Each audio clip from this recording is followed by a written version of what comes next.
Hey guys, welcome back to Deepak's Daily Reading, and there's a lot to talk about today. I did 2 hours and 45 minutes of reading yesterday. I'm setting a bar today of 2 hours and 30 minutes. So alongside that, I've developed a bit more of an effective note-taking system. You'll have seen of late that there's an increase in the production of notes I send across because I use Google Voice to transcribe the key elements that I want to take away from them. So I'm going to go back and pick up from where I left off and try and begin to speak a bit more quickly to get through things quicker. And it will also force me to improve my ability to articulate thoughts. So number one, let me just quickly go through some of the quick wins and changes that I see as a consequence of reading. So reading creates idea generation, and then I pass it on to my executive leadership and development team. So I have Lydia who heads that up, but there now are several other people in there. What I've done is, and this is taken from the theories behind a chap who I haven't read, but it's the CEO of Success magazine, and he's got a book called The Compound Effect. But one of the principles I read about was that if there's anything that you don't enjoy at all, delegate it out, because there's going to be people that enjoy it more, that'll be better at it, and even if they're not better than you at it currently, they'll become better as a consequence of doing it more. And then also you need to free up as much time as possible to do the highest leverage tasks. So actually reading in the morning is one of the highest leverage tasks for me, because and this is one of the other things I've begun to notice, when I read books that are of highest value, I send out 30 plus voice notes in the morning, all before 9 a.m, giving the leadership team, which was historically Lydia, directives of what to do and how to work. But of course that becomes a bottleneck within itself. So as a consequence, I now reached out to the entire team and said, who wants to join the leadership and development program? That is moving from 40 hours tracked to 50 hours plus, guaranteed pay rise after 2 months. And there's an expectation to become cross-functional across the team, because outside of specific functional agency roles where we are in the $1 million plus range, we do focus outside of that much more like a startup, and that's exactly the right activity until you hit a certain revenue point, which is consistent across a lot of the literature that I've read, to include $0 to $100 million in no time flat, to include stuff that Alex Hormozy talks about, to include various startup books that I've read. So the way that I'm now scaling my ability to grow the business is by scaling my executive leadership and development team, and that is the team of people that can duplicate the work that Lydia does. So I sent out that directive. People made themselves known who wanted to get involved with that. Names are to include but not limited to Octavia, Viva, Catherine, and I've also earmarked one or two others, Lindsay, who could potentially join that program. But I already see the benefits beginning to accelerate everything that we're doing. And now one of the new goals, and this is one of the compound effects of reading each day, is that I am hitting 2 hours per day. And on the best days, I see that I get out around 30 voice notes before 9 a.m. with various tasks and activities. And that is now something that I'm building into this daily goal writing. And I'm already seeing a little bit of automaticity at work, whereby I see that the daily goals I set are beginning to change, because some of them are getting a little bit baked into my DNA, and it's changing the directive, because I'm now looking at actions that will support that higher level directive. So one of them, for example, is a Ferrari SF90 Stradale, which was a continuous thing that I wrote down. It's a £750,000 car. I need to get it by the time I'm, for example, 40.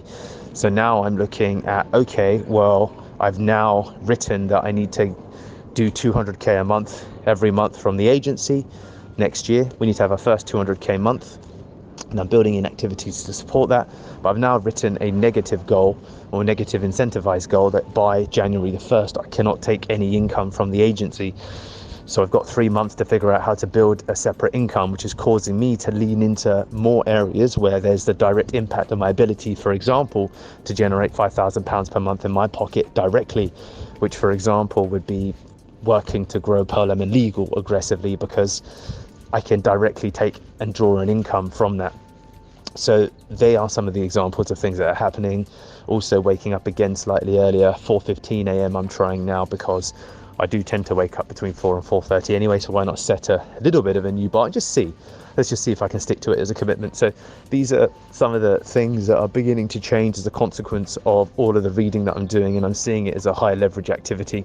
So I hope that makes sense in terms of why there's huge value in, well, you guys listening, thank you for that, as well as, of course, just reading quite a lot every day. And then also one of the things I'm learning is I watched a couple of Hormozy videos. It really just impeded and bottlenecked my progress. So I'm stopping watching any more of his videos because, of course, there's different, let's call them philosophers and gurus within different areas, and people have different philosophies. There's no one way to skin a cat. And if you are able to measure the people that you resonate with, the people that you get the most value from, and the actions that drive you in the appropriate directions, and stick with that because it's working for you.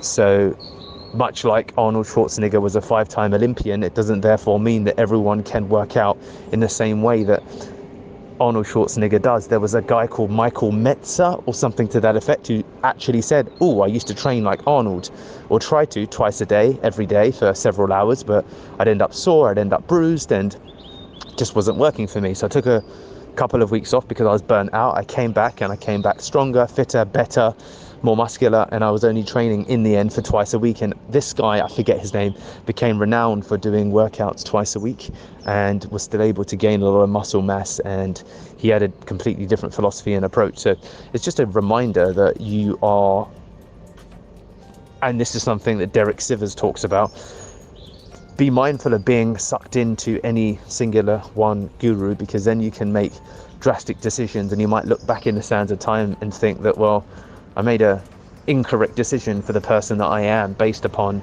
something that I read or saw. So yeah, I think that is something that I'm learning. And then alongside that, I got a bit better. I think there was a couple of books that I've just decided to not continue reading, which was Josh Waitzkin, I think, The Art of Learning, because it was more autobiographical in nature, and I wasn't really learning a lot, so I just stopped reading that. And there's a couple of others that I've stopped, but the way that I've stopped, which is now different, I've just archived them within Audible, so that it's the out of sight, out of mind principle, which is obvious, but you don't do it sometimes because you feel the sense of that need for completion. But it's about completing the right things as opposed to completing the wrong things, which is sometimes what we can get in the habit of doing. And then similarly, as I begin, and one of the takeaways that I do take from that Hormozy trope about focus was, of course, cut where it's appropriate to cut.